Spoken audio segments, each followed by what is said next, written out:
my favorite color, and so I definitely like the way this looks, especially with the gold and the black accents. So looks like we have some ghouls about. Oh, skip. The ghouls, they did a good job last game of making the ghouls very it's like a power trip enemy to fight, you know. Like you encounter the ghouls and it makes you just wade through them. I did use some of my elf shots. I need to replenish. It looks like there's some right here. Yeah, a double jump. There's something about it, the animation, frames of it, it's just perfect. It really satisfies me. It's viscerally satisfying every time. So, while we're here, we have this is a base, another monument, so we can destroy that. And let's do a couple of these boss missions just to weaken the hold on this region by Sauron. But first I'm going to trigger this height here just so I can, you know, unlock the collectibles, because you know me, I love collectibles, and it just helps to do them early on, I think. You know, often there's a very organic way to do them. So, thanks again to Tanner055 for helping me figure out how to do the dash climb yesterday. It certainly helps climbing stuff be a quicker process. Badly going on 10, I'm on the arm.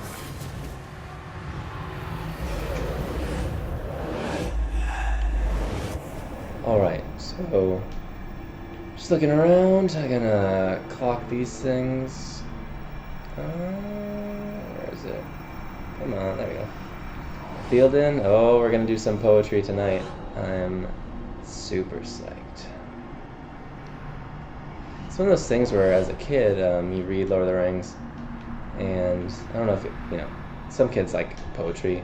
For me, it took a while to come around to. Probably not until I was in high school, when I got really into music and lyricism and all that stuff. And then that's only the beginning of why I came to like poetry. But reading the books, you know, as an adult or later on in your life, you really come to appreciate Tolkien's mythic quality, I think, that the tone of his writing, because he was, you know, obsessed with the sagas and, you know, Norse mythology and stuff like that, and did so much translation work, and, you know, he loved those epic poems and stuff. It really reads that way, and I know that he, in part, tried to do Middle-earth and tried to make this whole world, Silmarillion, Lord of the Rings, The Hobbit, as an attempt to give England its own lore or legends, because he felt like it wasn't it didn't have that, which, you know, is understandable. He wanted to improve the culture, I guess. I'm just gonna run up and dominate this dude. We don't really know very much about the lay of the land when it comes to captains, so... Ooh, look at, we have sub-captains too. Nice. Let's find out. This one guy's connected. Horza Magnus. Ugh. That's unhealthy. He's a commander. He'll give a dying commands, a frenzy of all his guys. Feral claws. Is he poison? He's a gang of archers with him. Never good. Enraged by acrobatics. So I'm not a fan of the arts. Mortal beast fodder, vulnerable to stealth, so let's try to sneak up on this dude, especially if he has a gang of archers. Days when he's shot in the head, fear of pinning. So if we pin him, we should be able to, yeah, range, vulnerability, execution, explosion. Let's just pin that guy. It should be good. I'm looking forward to dominating, because just keep wasting all these potential orc friends. You know, Italian needs friends. He's a very serious person. He just keeps blowing up heads and stuff. It's not the best way to make friends. He called me his pet, and I indulged him. He praised my hunger, though he called it passion. We were as one. Now I live in darkness at the edges of his empire. I explore the web of fate, a silent witness to his growing power, his everlasting dominion.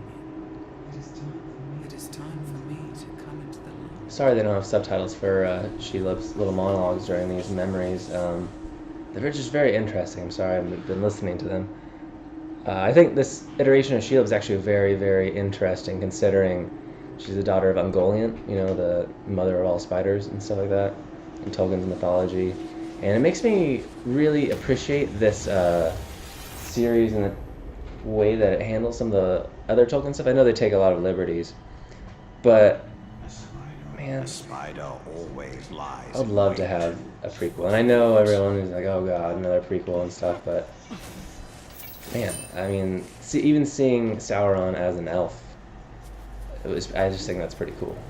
And especially if they could do it in a way that was nuanced and cool and showed that he is evil, yes, but he's a very like clear path that he undertakes in order to orchestrate his rise. Because he's not even, he's not even the chief evil, you know what I mean, in all of Tolkien's mythology, which is, I always thought was fascinating. Really, really cool. So, you know, it's weird to think of Sauron, this like titanic being and all that pervades, you know, all of the written work besides the Silmarillion, and then kind of realizing that he's kind of second fiddle to Morgoth or whatever. I think Morgoth. Correct me if I'm wrong. I know Morannon is another character in there, but I just think that's really cool. Oh! Ambush, Ogber the Bludgeon. He is a tank or defender. Blocks frontal attacks, must be hit from behind. Aim at enemy and press X to fall over them. Can I just shoot him in the face? Yep. How about I just pin him? Just to be annoying.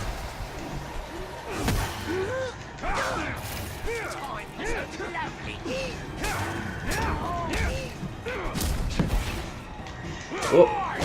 At least he's alone. That's helpful.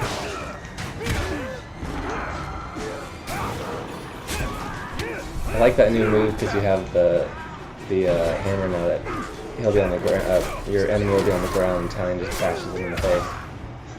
I hope he's not enraged by. No, he's not enraged by execution, which is helpful. Oh! Oh! Talion's gonna climb. There you go. Just eat an arrow. Uh-oh, uh-oh. Wait, enemies raising an alarm? I guess it would have helped to have that, diving arrow now. But I am out of arrows. This dude's coming for me. But now everyone knows I'm here, so that's not good. Oh god, and we have an Olokai. Oh no, oh no, oh no, oh no. This is what we call a bad situation.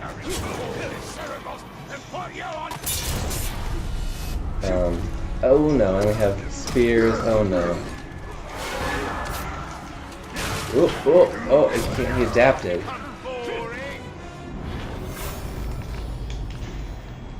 Okay, I'm gonna retreat a little.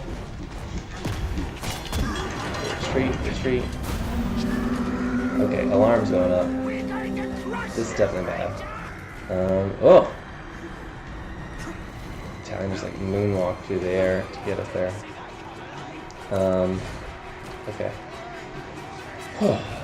Just give me a moment, guys. Jeez. Oop! Italian, jump off this table, please. Okay, thank you.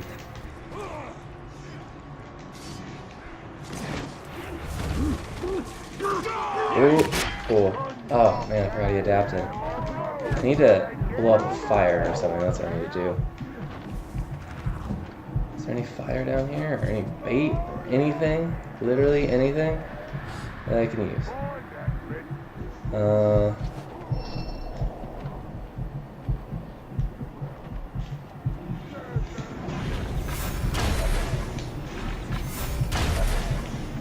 Ooh, just got a spear to the face. Okay, so I'm just gonna run, guys. I don't have I'm not a prideful person right now.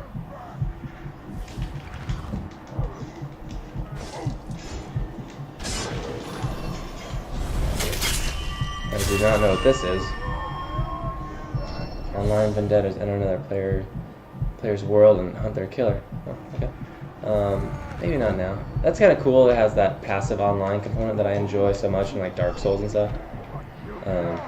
Honestly, I'd say Dark Souls is probably my favorite game. They're still following me. They're still following me.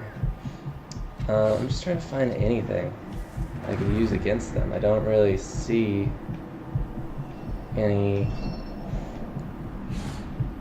It's frustrating because I don't really see anything available. I could just stealth kill this guy. No.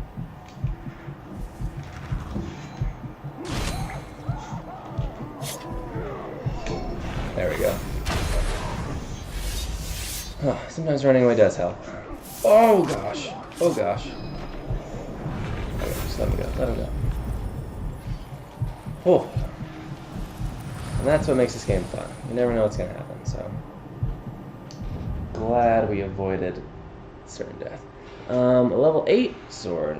Just another version of the Ranger sword. I was saying yesterday at the end of the stream, I think, that I appreciate if you look closely at the Ranger sword. It kind of resembles a little bit of Aragorn's sword. Both of his swords, actually. Narsil, which becomes Anduril, that he gets in Return of the King. Isildur's original blade that was broken. And then that's at the pommel. And the crossguard, besides the wingy bit, very much looks like Aragorn's original sword, with just the green handle that he uses through most of Fellowship. So cool tidbit. I know that sword anywhere. And you really need to just drain someone. Thank you, sir. Okay. And then we do poetry. Oh, of course I'm gonna get poisoned now. That's great. Can I just read some poetry? Wall graffiti. Muy. No, I actually have my degree in Spanish language and literature, so if anyone ever wants to practice with me, feel free. Necesito más práctica. Porque mi habilidad en la lengua española ha sufrido mucho en los 3 años pasados. So it makes me sad too, because I love Spanish so much, but I never really had a chance to be immersed in it. I did study abroad in Spain for 4 months, but it felt like an eternity. I just had a poor experience with the lady I was assigned to live with, unfortunately, and that kind of soured the whole thing for me. So I would love to return, because Spain is such a beautiful country, and I'm really bummed about all that, all the duress and division that's going on. Get the boom things like that, so I hope it works out. It's a tumultuous time in the world. Anyway, just get some mirroring. We got our graffiti poetry. And there's some worms around here. I still never got to. I guess I killed a dude, but I need to get this outpost and do that mission, kill some waves of people. So once again, the game succeeds in distracting you in a completely satisfying way. Like, all the best games are distracting.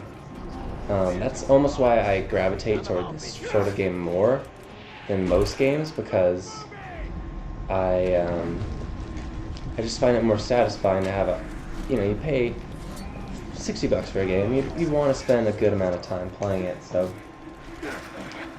a